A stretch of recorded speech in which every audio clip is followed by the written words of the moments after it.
Bonjour, je m'appelle Sarah Valente et j'ai été invitée pour les 20 ans de Cœur de forêt à travailler sur un arbre qui s'appelle le Ficus étrangleur. Et donc, je vais vous raconter comment ça s'est passé. J'ai beaucoup aimé cette expérience de dessiner un arbre sans le voir, parce que du coup, ça parle beaucoup à l'imaginaire. Et moi, j'aime bien travailler sur ce qu'on ne voit pas. À un moment donné, l'imagination dépasse la réalité, c'est-à-dire que ce qu'on imagine dans notre esprit est toujours plus fort que la réalité. Et du coup, c'est vrai que même si j'ai vu la photo de cet arbre, et que maintenant je sais à quoi il ressemble, pour moi, dans ma tête, il sera toujours comme je l'ai imaginé.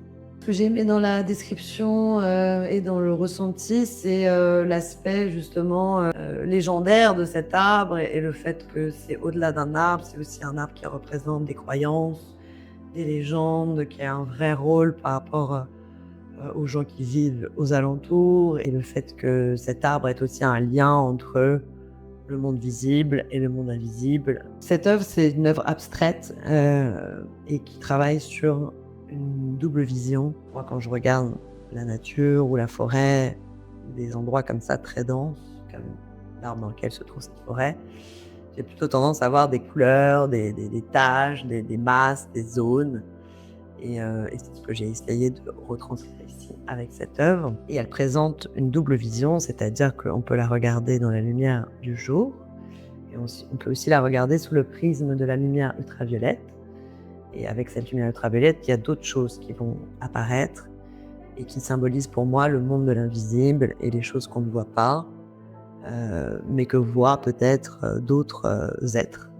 Ça peut être les abeilles, par exemple, les cervidés, certains insectes, certains reptiles perçoivent le monde avec ce regard-là, et je trouve que c'est intéressant aussi de se rendre compte que finalement, on peut avoir deux visions très différentes de la même chose en fonction de qui on est ou dans quelle posture on se place. Cet arbre est attaché à la notion de spiritualité, d'héritage. C'est vrai que dans mon travail, j'aime bien parler de ça, de ce monde de l'invisible, du caché.